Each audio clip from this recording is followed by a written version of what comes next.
നമസ്കാരം. ഉച്ചവാർത്തയിലേക്ക് സ്വാഗതം. മുള്ളുകളില്ലാത്ത കിരീടങ്ങളുണ്ടെന്നും അഥവാ മുള്ളുണ്ടെങ്കിൽ തന്നെ അത് വെക്കേണ്ട രീതിയിൽ വെക്കണമെന്നുമുള്ള നിയുക്ത ദേവസ്വം പ്രസിഡന്റ് കെ ജയകുമാറിന്റെ വാക്കുകൾ ഭക്തലക്ഷങ്ങൾക്ക് പ്രതീക്ഷ പകരുന്നതാണ്. പ്രത്യേകിച്ചും ഈ ശബരിമല സ്വർണ്ണ കവർച്ചയുമായി ബന്ധപ്പെട്ട മുഖം നഷ്ടപ്പെട്ട സർക്കാരിനുള്ള ഒരു കച്ചിത്തുരുമ്പും തദ്ദേശ നിയമസഭാ തെരഞ്ഞെടുപ്പുകൾ പടിവാതിൽക്കൽ എത്തി നിൽക്കെ ഇത്തരത്തിലുള്ള ഒരു പ്രശ്നപരിഹാരം അനിവാര്യമാണ്. ഇന്ന് സംസ്ഥാനത്തിന്റെ ട്രെയിൻ യാത്രയ്ക്ക് വേഗം കൂടുന്ന വാർത്തയുമുണ്ട്. വിശദാംശങ്ങളിലേക്ക് വരാം. ആദ്യം തലക്കെട്ടുകൾ.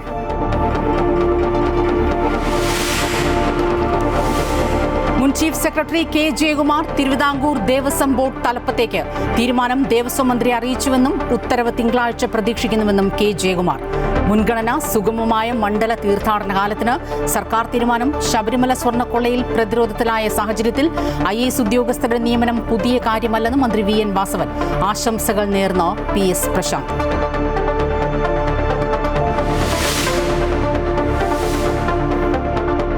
തിരുവനന്തപുരം മെഡിക്കൽ കോളേജ് ആശുപത്രിയിൽ ചികിത്സ കിട്ടാതെ രോഗി മരിച്ച സംഭവത്തിൽ മെഡിക്കൽ കോളേജിന്റെ വാദം പൊളിയുന്നു. ക്രിയാറ്റിൻ കൂടിയതുകൊണ്ട് ആൻജിയോഗ്രാം സാധ്യമായില്ലെന്ന സൂപ്രണ്ടിന്റെ വാദം തെറ്റെന്ന് രേഖകൾ. മെഡിക്കൽ വിദ്യാഭ്യാസ ഡയറക്ടറുടെ റിപ്പോർട്ട് ഇന്ന്. സംഭവത്തിൽ രൂക്ഷ വിമർശനവുമായി ഡോക്ടർ ഹാരിസ് ചിറക്കൽ.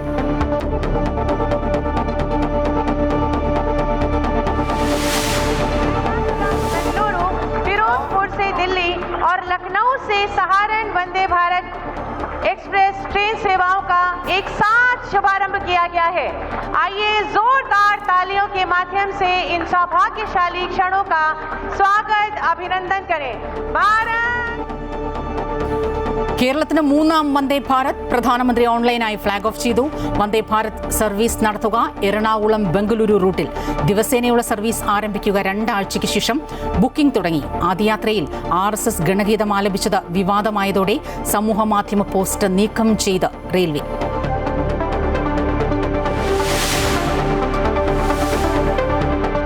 കോട്ടയം തിരുവഞ്ചൂരിൽ ആഭിചാരക്രിയകളുടെ പേരിൽ യുവതിക്ക് മർദ്ദനം. ഭർത്താവും ഭർത്തൃപിതാവും മന്ത്രവാദിയും അറസ്റ്റിൽ. ആഭിചാരക്രിയ നടത്തിയത് ശരീരത്തിൽ ദുരാത്മാവ് കുടിയേറിയെന്നാരോപിച്ച്. ദൃശ്യങ്ങൾ അമൃത വാർത്തകൾക്ക്.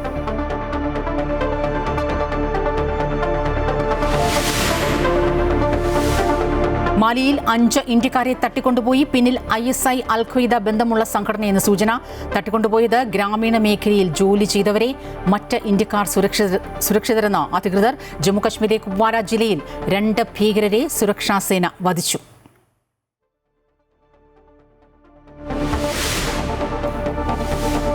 ഇന്ത്യ ഓസ്ട്രേലിയ 5ാം T20 ഇന്ന് ബ്രിസ്ബണിൽ. ജയിച്ചാൽ ഇന്ത്യക്ക് പരമ്പര. സമനില പിടിക്കാൻ ഓസ്ട്രേലിയ. രഞ്ജി ട്രോഫിയിൽ കേരളത്തിനെതിരെ ബാറ്റ് ചെയ്യുന്ന സൗരാഷ്ട്രയ്ക്ക് മോശം തുടക്കം. വിശദമായ റിപ്പോർട്ടുകളിലേക്കാണ്. മുൻ chief secretary K Jayakumar Thiruvithamkoor Devaswom board പ്രസിഡന്റാകും. മുഖ്യമന്ത്രി പിണറായി വിജയനുമായി ദേവസ്വം മന്ത്രി VN വാസവൻ കൂടിയാലോചിച്ച ശേഷമാണ് അന്തിമ തീരുമാനമെടുത്തത്. വിശ്വാസികളുടെ വിശ്വാസത്തെ കാത്തുരക്ഷിക്കണമെന്നും തിങ്കളാഴ്ച ഉത്തരവ് പ്രതീക്ഷിക്കുന്നുവെന്നും കെ ജയകുമാർ പ്രതികരിച്ചു. ജയകുമാർ ഉൾപ്പെടെ 5 പേരുടെ പട്ടികയാണ് പരിഗണിക്കാൻ CPM സംസ്ഥാന സെക്രട്ടേറിയറ്റ് നൽകിയത്. പട്ടികയിൽ നിന്ന് ആരെ നിശ്ചയിക്കണമെന്ന് മുഖ്യമന്ത്രിയുമായി കൂടിയാലോചിച്ച ശേഷം മന്ത്രി വാസവന് തീരുമാനിക്കാമെന്നായിരുന്നു പാർട്ടി നിർദ്ദേശം. മുഖ്യമന്ത്രിയുമായി നടത്തിയ കൂടിയാലോചനകൾക്ക് ശേഷമാണ് ദേവസ്വം ബോർഡ് പ്രസിഡന്റ് സ്ഥാനത്തേക്ക് കെ ജയകുമാറിനെ തീരുമാനിച്ചത്. കഴിഞ്ഞ ദിവസം ദേവസ്വം മന്ത്രി VN വാസവനുമായി കൂടിക്കാഴ്ച നടത്തിയിരുന്നുവെന്നും ഇക്കാര്യം അദ്ദേഹം പറഞ്ഞുവെന്നും തിങ്കളാഴ്ചയോടെ ഇത് സംബന്ധിച്ച ഉത്തരവിറങ്ങുമെന്നുമാണ് പ്രതീക്ഷയെന്നും ജയകുമാർ പറഞ്ഞു. ദേവസ്വം ബോർഡ് പ്രസിഡന്റായി എത്തുമ്പോൾ പ്രഥമ പരിഗണന ശബരിമല തീർത്ഥാടനത്തിനായിരിക്കുമെന്നും അദ്ദേഹം കൂട്ടിച്ചേർത്തു. വല്ലാത്തൊരു സമയത്താണ് ഇപ്പോൾ ഈ നിയോഗം വന്നിരിക്കുന്നത്. വല്ലാത്തെന്ന് പറഞ്ഞാൽ ഇപ്പോൾ സീസണിങ് അടുത്തല്ലോ, 17-ാം തീയതി തുടങ്ങുകയാണ്. ഈ സീസൺ നന്നായിട്ട് നടത്താൻ, അതല്ലെങ്കിൽ പിൽഗ്രിമേജ് നന്നായിട്ട് നടത്താൻ എന്തെല്ലാം ചെയ്യണമോ ഒരു കുറ്റമറ്റ രീതിയിൽ നടത്തണം. അതാണ് എൻ്റെ ആഗ്രഹം. ഇവിടെ വന്ന് തൊഴുതു പോകുന്ന ഭക്തന്മാർക്ക് വളരെ സന്തോഷമായിട്ടുള്ളൊരു ദർശനം കിട്ടി, അല്ലെങ്കിൽ നല്ലൊരു എക്സ്പീരിയൻസ് ആയിരുന്നു എന്ന് തോന്നത്തക്ക രീതിയിലുള്ള അങ്ങനെ ഒരു ദർശനം കൊടുക്കാനുള്ള സാഹചര്യങ്ങൾ ഉണ്ടാക്കണം. കെ ജയകുമാർ നേരത്തെയും ശബരിമലയുടെ ചുമതലകൾ വഹിച്ചിട്ടുണ്ട്. ദീർഘകാലം ശബരിമല ഹൈപ്പവർ കമ്മിറ്റിയുടെ ചെയർമാനായിരുന്നു. 2 തവണ സ്പെഷ്യൽ കമ്മീഷണർ പദവി വഹിച്ചിട്ടുണ്ട്. ശബരിമല മാസ്റ്റർ പ്ലാൻ കമ്മിറ്റിയുടെ ചെയർമാനായും പ്രവർത്തിച്ചിട്ടുണ്ട്. നിലവിലെ ബോർഡ് പ്രസിഡന്റ് PS പ്രശാന്തിന്റെയും അംഗം A അജികുമാറിന്റെയും കാലാവധി ഈ മാസം 12 വരെയാണ്. 16-ന് ശബരിമല മണ്ഡലകാലം ആരംഭിക്കാനിരിക്കെ കാലാവധി 2026 ജൂൺ വരെ നീട്ടാനായിരുന്നു നീക്കം. എന്നാൽ ശബരിമല സ്വർണ്ണ കവർച്ചയുമായി ബന്ധപ്പെട്ട കേസിൽ നിലവിലെ ദേവസ്വം ബോർഡിനെതിരെ പരാമർശങ്ങൾ ഉണ്ടായതോടെയാണ് പിന്നാലെയാണ് കാലാവധി നീട്ടാനുള്ള തീരുമാനത്തിൽ നിന്ന് സർക്കാർ പിന്മാറിയത്. ശബരിമല സ്വർണ്ണക്കൊള്ളയിൽ നിലവിലെ ബോർഡിനെയും പ്രതിക്കൂട്ടിലാക്കുന്ന വീഴ്ചകളിലേക്കും ഹൈക്കോടതി വിരൽ ചൂണ്ടിയിരുന്നു. ഈ സാഹചര്യത്തിൽ കാലാവധി നീട്ടി നൽകിയാൽ അത് തിരിച്ചടിയാകും എന്ന നിഗമനത്തിലാണ് സർക്കാരിന്റെ ഈ നീക്കം. മുതിർന്ന IAS ഉദ്യോഗസ്ഥനായ K. ജയകുമാറിനെ ദേവസ്വം പ്രസിഡന്റായി നിയമിക്കുന്നതിലൂടെ നിലവിലെ പ്രതിസന്ധി മറികടക്കാനാകുമെന്ന വിശ്വാസത്തിലാണ് സർക്കാർ. അമൃത ന്യൂസ്, തിരുവനന്തപുരം. കേരളത്തിന് അനുവദിച്ച 3ാം വന്ദേ ഭാരത് ട്രെയിൻ അടക്കം 4 ട്രെയിനുകൾ പ്രധാനമന്ത്രി നരേന്ദ്രമോദി ഫ്ളാഗ് ഓഫ് ചെയ്തു. കൊച്ചിയിൽ നിന്നും ബാംഗ്ലൂർ റൂട്ടിലാണ് ട്രെയിൻ സർവീസ് നടത്തുന്നത്. എറണാകുളം സൗത്ത് റെയിൽവേ സ്റ്റേഷനിൽ നടന്ന ചടങ്ങിൽ ഗവർണർ രാജേന്ദ്ര വിശ്വനാഥ് അർലേക്കർ, കേന്ദ്രമന്ത്രിമാരായ ജോർജ് കുര്യൻ, സുരേഷ് ഗോപി, മന്ത്രിമാരായ P. രാജീവ്, V. അബ്ദുറഹിമാൻ എന്നിവർ പങ്കെടുത്തു. एर्नाकुलम, बेंगलुरु, फिरोजपुर से दिल्ली और लखनऊ से सहारन वंदे भारत एक्सप्रेस ट्रेन सेवाओं का एक साथ शुभारंभ किया गया है. കേരളത്തിൽ നിന്നുള്ള യാത്രക്കാരുടെ ഏറെ നാളത്തെ ആവശ്യമാണ് സഫലമായത്. ഇനി കൊച്ചിയിൽ നിന്നും 9 മണിക്കൂർ കൊണ്ട് 608 കിലോമീറ്റർ പിന്നിട്ട് ബാംഗ്ലൂരിലെത്താം. അന്തർ സംസ്ഥാന സർവീസ് നടത്തുന്ന ആദ്യ വന്ദേ ഭാരത് ട്രെയിനാണ് ഇന്ന് പ്രധാനമന്ത്രി ഫ്ളാഗ് ഓഫ് ചെയ്തത്. ഓൺലൈനായിരുന്നു flag off. Vande Bharat train വികസിത ഭാരതത്തിലേക്കുള്ള ചുവടുവെപ്പാണെന്ന് ചടങ്ങിൽ സംസാരിച്ച ഗവർണർ പറഞ്ഞു. കുറച്ചു വർഷങ്ങൾക്കകം ഭാരതം വികസിത രാജ്യമാകുമെന്നും ഗവർണർ കൂട്ടിച്ചേർത്തു. How Vikasit Bharat can be attained? All the train facilities, all the road facilities, all other traffic facilities, all the social facilities, all are to be improved. Then only we can have Vikasit Bharat. Vikasit Bharat is an all-round progress of the country. Railway വികസനത്തിന് record ബഡ്ജറ്റാണ് കഴിഞ്ഞ വർഷം കേരളത്തിന് ലഭിച്ചതെന്ന് കേന്ദ്രമന്ത്രി സുരേഷ് ഗോപി പറഞ്ഞു. റെയിൽപാത വളവ് നികത്തൽ, 4 വരിപ്പാതകൾ നിർമ്മിക്കൽ എന്നിവയ്ക്ക് സംസ്ഥാന സർക്കാർ ആവശ്യമായ നടപടികളെടുക്കണമെന്നും അദ്ദേഹം ആവശ്യപ്പെട്ടു. ഉച്ചയ്ക്ക് 2:20 എറണാകുളത്ത് നിന്നും പുറപ്പെട്ട് രാത്രി 11 മണിക്ക് ബാംഗ്ലൂർ സിറ്റിയിലെത്തുന്നതാണ് പുതിയ വന്ദേ ഭാരത്. ബാംഗ്ലൂരിൽ നിന്ന് പുലർച്ചെ 5:10 പുറപ്പെട്ട് ഉച്ചയ്ക്ക് 1:50 എറണാകുളത്തുമെത്തും. ആദ്യ യാത്രയ്ക്കിടെ സ്കൂൾ വിദ്യാർത്ഥികൾ ട്രെയിനിൽ RSS ഗണഗീതം ആലപിച്ചു. എളമക്കര സരസ്വതി വിദ്യാനികേതൻ പബ്ലിക് സ്കൂളിലെ വിദ്യാർത്ഥികളാണ് ഗണഗീതം പാടിയത്. ഇതിന്റെ ദൃശ്യങ്ങൾ ദക്ഷിണ റെയിൽവേ സമൂഹ മാധ്യമങ്ങളിൽ പങ്കുവെക്കുകയായിരുന്നു.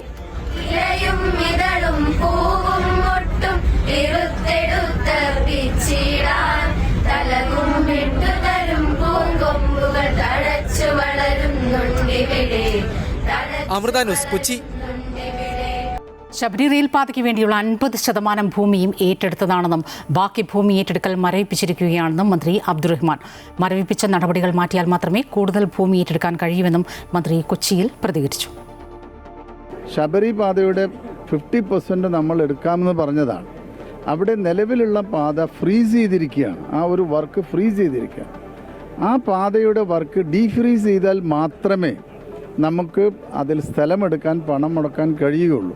അത് നിരവധി തവണ ആവശ്യപ്പെട്ടിട്ടുണ്ട്. ഇതേവരെ റെയിൽവേയുടെ ഭാഗത്ത് അനുകൂലമായുള്ള നിലപാടുണ്ടായിട്ടില്ല.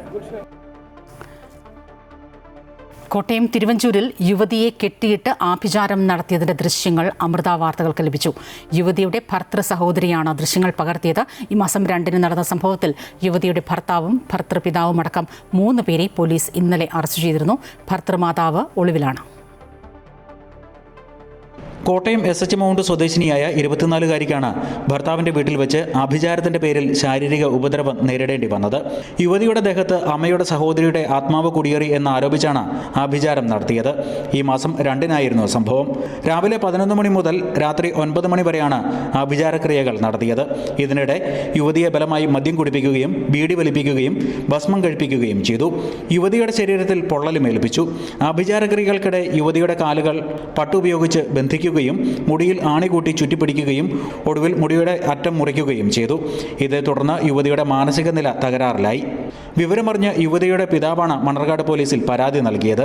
എന്നോട് പറഞ്ഞിട്ടില്ല, എൻ്റെ ദേഹത്ത് രണ്ട് ബാധയുണ്ട്, കാര്യങ്ങളുണ്ടെന്നാണ് പറഞ്ഞത്. എൻ്റെ അമ്മയുടെ ചേച്ചിയുടെ ബാധയുണ്ടെന്നാണ് ഇവർ പറഞ്ഞത്.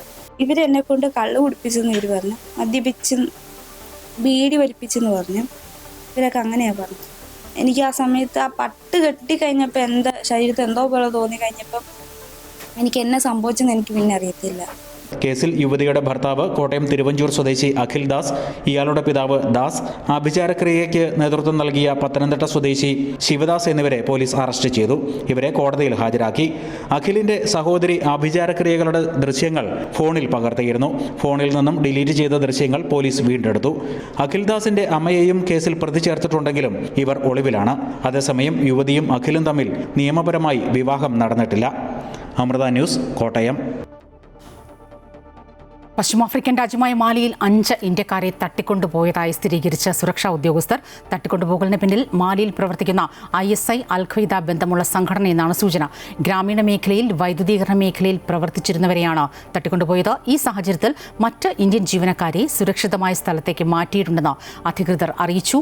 2012 മുതൽ നിരവധി അട്ടിമറികളും തുടർച്ചയായ സംഘർഷങ്ങളും നേരിടുന്ന മാലിയിൽ വിദേശികളെ തട്ടിക്കൊണ്ടുപോകുന്നത് സാധാരണയായി മാറിയിരിക്കുകയാണ്. ജമ്മുകശ്മീരിലെ കുപ്വാര ജില്ലയിൽ 2 ഭീകരരെ സുരക്ഷാ സേന വധിച്ചു. കേരൻ സെക്ടറിലെ നിയന്ത്രണ രേഖയ്ക്ക് സമീപമാണ് ഏറ്റുമുട്ടലുണ്ടായത്.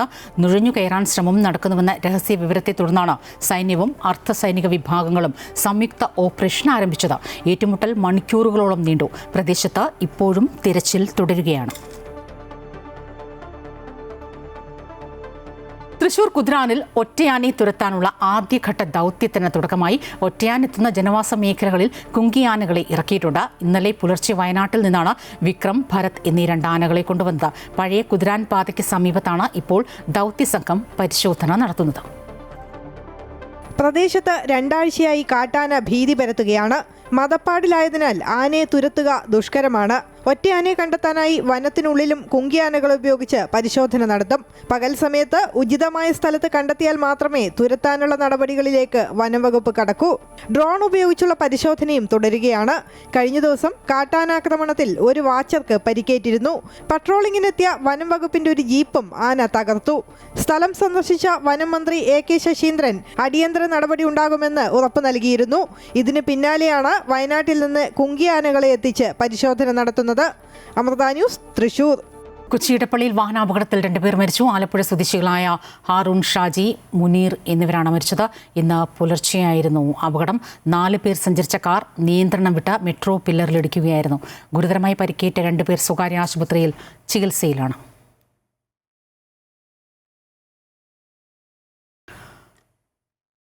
ചികിത്സാ അനാസ്ഥയെ തുടർന്ന് ഹൃദ്രോഗി മരിച്ച സംഭവത്തിൽ തിരുവനന്തപുരം മെഡിക്കൽ കോളേജിന്റെ വാദം പൊളിയുന്നു. ക്രിയാറ്റിൻ ലെവൽ സാധാരണ നിലയിലായിരുന്നുവെന്ന പരിശോധനാ റിപ്പോർട്ട് പുറത്തുവന്നു.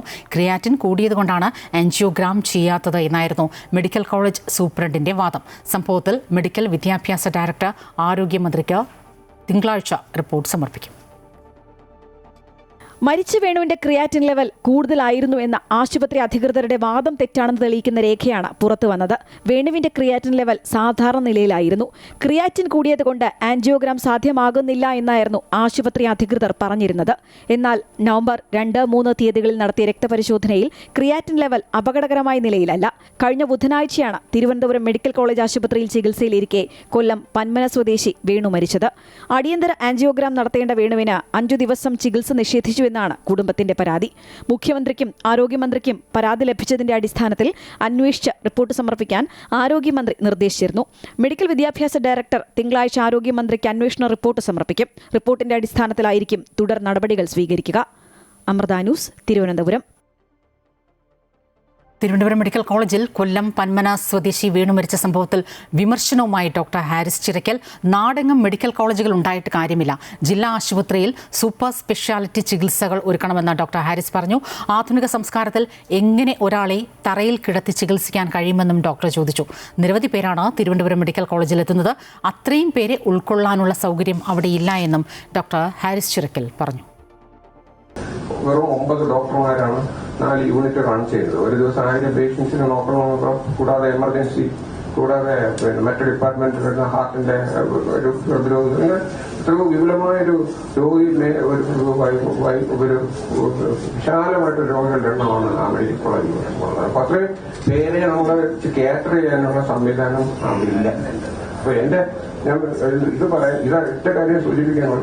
നമ്മളിങ്ങനെ പരത്തി ഈ കാര്യങ്ങൾ ഇങ്ങനെ അനാർഭാടും ഇത് ചെയ്യുന്നതിന് പകരം നമ്മൾ ഓരോ നിലവിലുള്ള ഇന്നത്തെ മെഡിക്കൽ കോളേജുകൾ കുറഞ്ഞപക്ഷം തൃശ്ശൂർ, തിരുവനന്തപുരം, കോഴിക്കോട് അങ്ങനെ കുറച്ച് മെഡിക്കൽ കോളേജെങ്കിലും ഓൾ ഇന്ത്യ ഇൻസ്റ്റിറ്റ്യൂട്ടിന്റെയൊക്കെ നിലവാരത്തിൽ കൊണ്ടുവന്ന് രാഹുൽ മാങ്കൂട്ടത്തിലുമൊത്ത് വേദി പങ്കിട്ടതിൽ ഒരു പ്രശ്നവും തോന്നുന്നില്ലെന്ന മന്ത്രി വി ശിവൻകുട്ടി. രാഹുൽ അവിടുത്തെ MLA ആണ്. അദ്ദേഹത്തിന്റെ മണ്ഡലത്തിൽ വെച്ചാണ് പരിപാടി നടന്നത്. രാഹുലിനെ തടയില്ലെന്ന് പാർട്ടിയുടെ സംസ്ഥാന സെക്രട്ടറി തന്നെ പ്രഖ്യാപിച്ചതാണ്. അദ്ദേഹത്തെ കോടതി ശിക്ഷിച്ചിട്ടില്ല. അങ്ങനെയുള്ള വ്യക്തിയെ മാറ്റി നിർത്തേണ്ട സാഹചര്യമില്ലെന്നും മന്ത്രി കൂട്ടിച്ചേർത്തു. ഒരു പ്രശ്നം തോന്നുന്നില്ല. കാര്യം വെച്ചാൽ രാഹുൽ മാങ്കൂട്ടം ഇപ്പോൾ MLA ആണ്. അയാളുടെ മണ്ഡലത്തിൽ വെച്ചാണ് പരിപാടി നടക്കുന്നത്. പാർട്ടിയുടെ സംസ്ഥാന സെക്രട്ടറി തന്നെ പ്രഖ്യാപിച്ചിട്ടുണ്ടായിരുന്നു, രാഹുൽ മാങ്കൂട്ടത്തിനെ ഞങ്ങൾ തടയുന്ന പ്രശ്നം ഇല്ല, തടയാൻ ആഗ്രഹിക്കുന്നുമില്ല. അയാളുടെ വികസന പ്രവർത്തനത്തിന് അയാൾക്ക് പങ്കെടുക്കാമെന്ന് പറയുന്നുണ്ട്. അപ്പോൾ ഞങ്ങൾ ബോധപൂർവം ഒരു ശിക്ഷിക്കപ്പെട്ട വ്യക്തിയല്ല. ഒരു കേസെല്ലാം അന്വേഷണം നടന്നുകൊണ്ടിരിക്കുന്നത് മാത്രമേ ഉള്ളൂ. കോടതി ശിക്ഷിക്കപ്പെട്ടിട്ടില്ല. അപ്പോൾ അങ്ങനെയുള്ള ഒരു വ്യക്തിയെ മനഃപൂർവ്വം നമ്മൾ ഇറക്കി വിടുന്നതോ അല്ലെങ്കിൽ നോട്ടീസ് പേര് വയ്ക്കാത്തതോ ഞങ്ങളുടെ സംസ്കാരം അങ്ങനെയല്ല. ഹൈക്കോടതി ഉത്തരവ് ലംഘിച്ച് ഗുരുവായൂരിൽ വീണ്ടും റീൽസ് ചിത്രീകരണം. സോഷ്യൽ മീഡിയ ഇൻഫ്ലുവൻസർ ജസ്ന സലീമിനെതിരെയും RL ബ്രൈറ്റൻ എന്ന വ്ളോഗർക്കെതിരെയും കേസെടുത്തു. പടിഞ്ഞാറേ നടയിൽ നിന്ന് റീൽസ് ചിത്രീകരിച്ചുവെന്ന അഡ്മിനിസ്ട്രേറ്ററുടെ പരാതിയിലാണ് കേസെടുത്തത്. ജസ്നയ്ക്കെതിരെയും നേരത്തെയും സമാനമായ പരാതി ഉയർന്നിരുന്നു. നടയിൽ നിന്ന് റീൽസ് ചിത്രീകരിക്കുകയും കേക്ക് മുറിക്കുകയും ചെയ്തുവെന്ന് ചൂണ്ടിക്കാട്ടിയായിരുന്നു പരാതി. തുടർന്നായിരുന്നു ഹൈക്കോടതി ഗുരുവായൂർ ക്ഷേത്രത്തിൽ ചിത്രീകരണത്തിന് നിയന്ത്രണം ഏർപ്പെടുത്തിയത്. അമൃത TVയും മൈജി ഫ്യൂച്ചറും സംയുക്തമായി കോഴിക്കോട് സംഘടിപ്പിച്ച സ്പ്രെഡിംഗ് ഹാപ്പിനെസ് കേക്ക് മിക്സിംഗ് ആഘോഷം വേറിട്ട കാഴ്ചയായി. തൊണ്ടയാട് മൈജി എപ്പിക് ഷോറൂമിൽ സംഘടിപ്പിച്ച പരിപാടിയിൽ ആനീസ് കിച്ചൺ ഫെയിം ആനിയും പങ്കുചേർന്നു. അമൃത TVയും മൈജി ഫ്യൂച്ചറും കൈകോർത്തപ്പോൾ നിറപ്പകിട്ടാർന്ന കാഴ്ചകളുടെ ഉത്സവത്തിനാണ് കൊടിയേറിയത്. തൊണ്ടയാട് മൈജി എപ്പിക് ഷോറൂമിൽ ആദ്യ പരിപാടി ആനിയുടെ കുക്കറി ഷോ ആയിരുന്നു.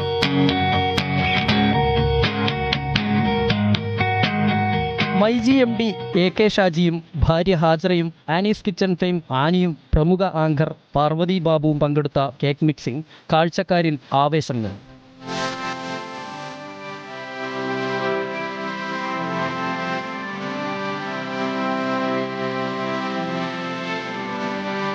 മൈജിയിലെ ജീവനക്കാരും കേക്ക് മിക്സിംഗിന്റെ ഭാഗമായി.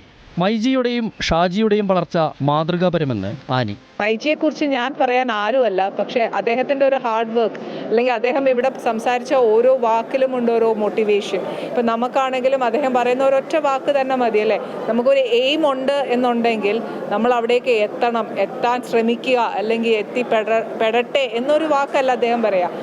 അദ്ദേഹം പറയുന്നത് അവിടെ എത്തണം, അതായിരിക്കണം നമ്മുടെ ശ്രമം. അമൃത തന്ന എനിക്ക് ഏറ്റവും വലിയൊരു ഓപ്പർച്യൂണിറ്റി, അതായത് അമൃതയെക്കാട്ടിലും എൻ്റെ അമ്മ അമൃതാനന്ദമയി അമ്മ തന്ന ഒരു വലിയ ഓപ്പർച്യൂണിറ്റിനാണ് ഞാൻ ഈ പാചകം സ്റ്റാർട്ട് ചെയ്തത് തന്നെ. അമൃത TV സംപ്രേഷണം ചെയ്യുന്ന സൂപ്പർ സ്റ്റാർ ഷോയിലെ പ്രതിഭകളുടെ ഗാനസന്ധ്യയും ആഘോഷരാവിന് പൊലിമ കൂട്ടി.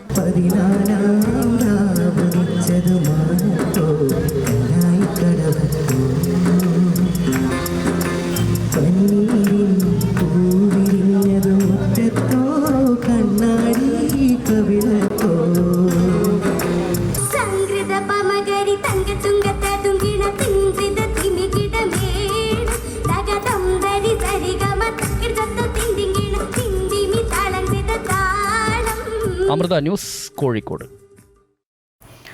സർക്കാർ അടച്ചുപൂട്ടൽ 39ാം ദിവസത്തിലേക്ക് കടക്കുമ്പോൾ അമേരിക്കൻ വ്യോമയാന മേഖലയിൽ കടുത്ത പ്രതിസന്ധി തുടരുകയാണ്. 5000-ത്തിലധികം വിമാന സർവീസുകൾ റദ്ദാക്കുകയോ വൈകുകയോ ചെയ്യുന്നുണ്ട്. രാജ്യത്തെ ഏറ്റവും തിരക്കേറിയ 40 വിമാനത്താവളങ്ങളിലെ ആഭ്യന്തര സർവീസുകളെ അടക്കം ബാധിച്ചിട്ടുണ്ട്. US-നകത്തേക്കും പുറത്തേക്കുമുള്ള 41,300 സർവീസുകൾ വൈകുന്നു. ആഭ്യന്തര സർവീസിൽ 4% കുറവാണ് ഉണ്ടായിരിക്കുന്നത്. ഷട്ട് ഡൗൺ തുടർന്നാൽ അടുത്തയാഴ്ച 20% കുറവുണ്ടായേക്കും. ശമ്പളമില്ലാതെ ജോലി ചെയ്യുന്ന എയർ ട്രാഫിക് കൺട്രോളർമാരുടെ കുറവും എയർപോർട്ട് സുരക്ഷാ ജീവനക്കാർ അവധിയിൽ പോയതുമാണ് പ്രതിസന്ധി രൂക്ഷമാക്കിയത്. അതേസമയം വിവിധ വിമാനത്താവളങ്ങളിൽ യാത്രക്കാരുടെ പ്രതിഷേധം തുടരുകയാണ്. പ്രശ്നപരിഹാരത്തിന് ഡെമോക്രാറ്റുകൾ മുന്നോട്ട് വെച്ച നിർദ്ദേശം തള്ളി റിപ്പബ്ലിക്കൻ നേതൃത്വവും കഴിഞ്ഞ ദിവസം രംഗത്ത് വന്നു. സർക്കാർ ചെലവിനുള്ള ധനാനുമതി ബില്ലിൽ ഒബാമ കെയറിലെ ഇളവുകൾ 1 വർഷം നീട്ടിയാൽ ധനബജറ്റിനെ പിന്തുണയ്ക്കാമെന്ന നിർദ്ദേശമായിരുന്നു ഡെമോക്രാറ്റുകൾ മുന്നോട്ട് വെച്ചത്. US ചരിത്രത്തിലെ ഏറ്റവും ദൈർഘ്യമേറിയ ഷട്ട്ഡൌണിൽ ലക്ഷക്കണക്കിന് ഫെഡറൽ ജീവനക്കാർ ശമ്പളമില്ലാതെ വലയുകയാണ്. ഗുരുതരമായ ആരോഗ്യ പ്രശ്നങ്ങളുള്ള വിദേശികൾക്ക് വിസ നിഷേധിക്കാൻ അമേരിക്കൻ സർക്കാരിന്റെ തീരുമാനം. ഇത് സംബന്ധിച്ച മാർഗനിർദ്ദേശം സ്റ്റേറ്റ് ഡിപ്പാർട്ട്മെന്റ് ബന്ധപ്പെട്ട വകുപ്പുകൾക്ക് നൽകി. ഹൃദയ സംബന്ധമായ അസുഖങ്ങൾ, കടുത്ത പ്രമേഹം, മറ്റ് ഗുരുതരമായ ആരോഗ്യ പ്രശ്നങ്ങൾ എന്നിവയിൽ ഏതെങ്കിലും ഉള്ളവരുടെ വിസ, ഗ്രീൻ കാർഡ് അപേക്ഷകൾ നിരസിക്കണമെന്നാണ് നിർദ്ദേശം. ആസ്മ, രക്താതിമർദ്ദം തുടങ്ങി പല രോഗാവസ്ഥയ്ക്കും പൊണ്ണത്തടി കാരണമാകുമെന്നതിനാൽ വിസ അനുവദിക്കുമ്പോൾ ഇക്കാര്യം പരിഗണിക്കണം. ഗുരുതരമായ ആരോഗ്യ പ്രശ്നങ്ങളുള്ളവർ രാജ്യത്തിന് ബാധ്യതയാകുമെന്ന് ചൂണ്ടിക്കാട്ടിയാണ് പുതിയ നീക്കം. വിസ അപേക്ഷകർക്ക് ചികിത്സയ്ക്കുള്ള ചെലവ് സ്വന്തം നിലയിൽ വഹിക്കാനുള്ള സാമ്പത്തിക ഭദ്രതയുണ്ടോ എന്ന് വിസ ഓഫീസർ പരിശോധിക്കണമെന്നും നിർദ്ദേശമുണ്ട്. പുതിയ മാർഗനിർദ്ദേശം എല്ലാ വിസ അപേക്ഷകൾക്കും ബാധകമാകുമെങ്കിലും സ്ഥിരതാമസത്തിനുള്ള അപേക്ഷകളിലായിരിക്കും ചട്ടം കർശനമാക്കുകയെന്നാണ് പുറത്തുവരുന്ന വിവരം. വിധിയോട് പടപൊരുതുകയാണ് ആലപ്പുഴ ചെങ്ങന്നൂർ ചെറിയനാട് സ്വദേശി ലക്ഷ്മി രാജേഷ്. കരൾ രോഗത്തെ തുടർന്ന് ചികിത്സയ്ക്കായി ലക്ഷങ്ങൾ വേണ്ടിവരുന്നത് ലക്ഷ്മിയെയും കുടുംബത്തെയും പ്രതിസന്ധിയിലാക്കുന്നു. പണമില്ലാത്തതിനാൽ ചികിത്സയും മുടങ്ങിയ സാഹചര്യമാണ്.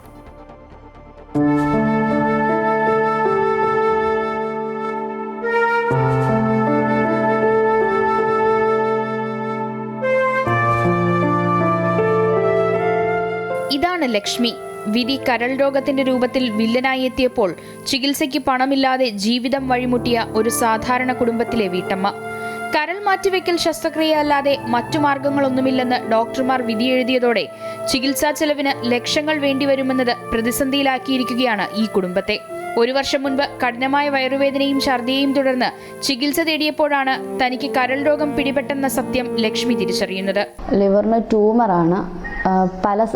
പല വലുപ്പത്തിലുള്ള പല ട്യൂമേഴ്സ് ഉണ്ട്. അങ്ങനെ നമ്മൾ കോട്ടയം മെഡിക്കൽ കോളേജിൽ പോവുകയും അവിടെ ടെസ്റ്റുകളെല്ലാം ചെയ്തപ്പോൾ ഇനി ഒത്തിരി നാൾ ഇത് വെച്ചുകൊണ്ടിരിക്കാൻ പറ്റത്തില്ല. ഇതൊരു ക്യാൻസർ ടൈപ്പ് ട്യൂമറും പിന്നെ അത് പൊട്ടാനുള്ള സാധ്യതയുണ്ട്, വലിപ്പം കൂടുതലുള്ളതുകൊണ്ട്. അപ്പോൾ അവിടെ ഇപ്പോൾ ലിവർ ട്രാൻസ്പ്ലാന്റ് ചെയ്യുന്നില്ല. അപ്പോൾ നമ്മൾ പിന്നീട് ഇപ്പം ഫർദർ ട്രീറ്റ്മെൻറ്റിന് പോയേക്കുന്നത് അമൃതയിലാണ്. അമൃതയിൽ ചെക്കപ്പ് എല്ലാം കഴിഞ്ഞു. എൻ്റെ അമ്മയാണ് എനിക്ക് കരൾ തരുന്നത്. പക്ഷേ ഇതിന് ഏകദേശം ഒരു 52 ലക്ഷം രൂപയോളം ചെലവ് വരും. വിദഗ്ധ ചികിത്സയ്ക്കായി കോട്ടയം മെഡിക്കൽ കോളേജ് ആശുപത്രിയിലെത്തിയെങ്കിലും അവിടെ ചികിത്സ ലഭ്യമല്ലാത്തതിനാൽ കൊച്ചി അമൃത ആശുപത്രിയിൽ ചികിത്സ തേടി. ശസ്ത്രക്രിയയ്ക്ക് മാത്രമായി വേണ്ടിവരുന്നതാകട്ടെ 26 ലക്ഷത്തോളം രൂപയാണ്. ഈ തുക ലക്ഷ്മിയുടെ കുടുംബത്തിനെ സംബന്ധിച്ച് അപ്രാപ്യമാണ്. പെയിന്റിംഗ് തൊഴിലാളിയായ രാജേഷും പക്ഷാഘാതം വന്ന രാജേഷിന്റെ മാതാവ് ഓമനയും 7ഉം 2ഉം വയസ്സുള്ള ലക്ഷ്യ, ഋതിക എന്നീ 2 പെൺകുട്ടികളും അടങ്ങുന്നതാണ് ലക്ഷ്മിയുടെ കുടുംബം. 1 വർഷക്കാലമായി ഞങ്ങൾ ചികിത്സയിലാണ്. ഒരു കൂലിപ്പണിക്കാരനാണ്. എന്നെ കൊണ്ട് താങ്ങാൻ പറ്റാത്ത ഒരു ചെലവാണ് വരുന്നത്. സന്മനസ്സുകളുടെ സഹായം തേടുന്നു. കരൾ ദാതാവിനെ സമീപിച്ച സാഹചര്യത്തിൽ ഇതിനും ലക്ഷങ്ങൾ കൊടുക്കേണ്ടി വരുമെന്നറിഞ്ഞ് ലക്ഷ്മിയുടെ മാതാവ് കെ പുഷ്പകുമാരി തന്റെ കരൾ മകൾക്ക് പകുത്തു നൽകാൻ തയ്യാറെടുക്കുകയാണിപ്പോൾ. രാജേഷ് തന്റെ സഹോദരിയുടെ വിവാഹാവശ്യങ്ങൾക്കായി അടുത്തുള്ള ജില്ലാ സഹകരണ ബാങ്ക് ശാഖയിൽ നിന്നും വീട് പണയപ്പെടുത്തിയെടുത്ത തുകയ്ക്ക് പുറമെ അമ്മയുടെ ചികിത്സയ്ക്കായുള്ള തുകയും മറ്റും എങ്ങനെ കണ്ടെത്തുമെന്ന ഭീതിയിലുമാണ്. ഡിസംബർ 16-നാണ് ലക്ഷ്മിയുടെ ശസ്ത്രക്രിയയ്ക്കായി ഡോക്ടർമാർ ദിവസം നിശ്ചയിച്ചിരിക്കുന്നത്. ഇതിനി ദിവസങ്ങൾ മാത്രമാണ് ബാക്കിയുള്ളത്. Amrita news, Alappuzha.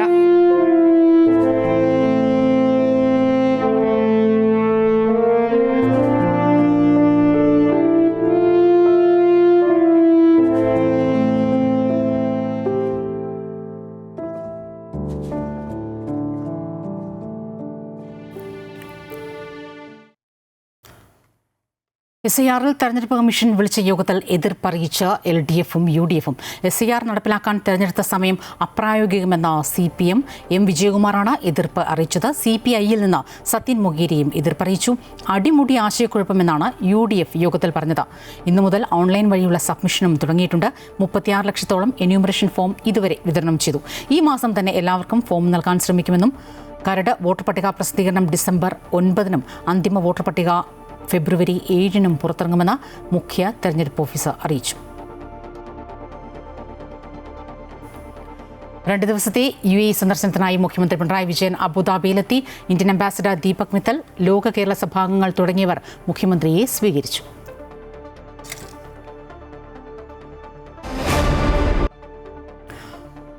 India Australia 5-ാം T20 ഇന്ന് ബ്രിസ്ബണിൽ നടക്കും. പരമ്പരയിലെ അവസാന മത്സരമാണിത്. പരമ്പരയിൽ 2-1 മുന്നിലാണ് ഇന്ത്യ. അവസാന 2 മത്സരങ്ങൾ ജയിച്ച ആത്മവിശ്വാസത്തിലാണ് ടീം ഇന്ത്യ. ഈ മത്സരം കൂടി ജയിച്ചാൽ ഇന്ത്യക്ക് പരമ്പര സ്വന്തമാക്കാം. അവസാന മത്സരം ജയിച്ച് പരമ്പര സമനില പിടിക്കാനാണ് ഓസ്ട്രേലിയയുടെ ശ്രമം. ഉച്ചയ്ക്ക് 1:45 മുതലാണ് മത്സരം. രഞ്ജി ക്രിക്കറ്റിൽ കേരളത്തിനെതിരെ ബാറ്റ് ചെയ്യുന്ന സൗരാഷ്ട്രയ്ക്ക് മോശം തുടക്കം. ആദ്യ ദിനം 84 റൺസ് എടുക്കുന്നതിനിടെ സൗരാഷ്ട്രയ്ക്ക് 5 വിക്കറ്റ് നഷ്ടമായി. MD നിതീഷിനാണ് 5 wicket. ടോസ് നേടിയ കേരളം ബൌളിംഗ് തെരഞ്ഞെടുക്കുകയായിരുന്നു.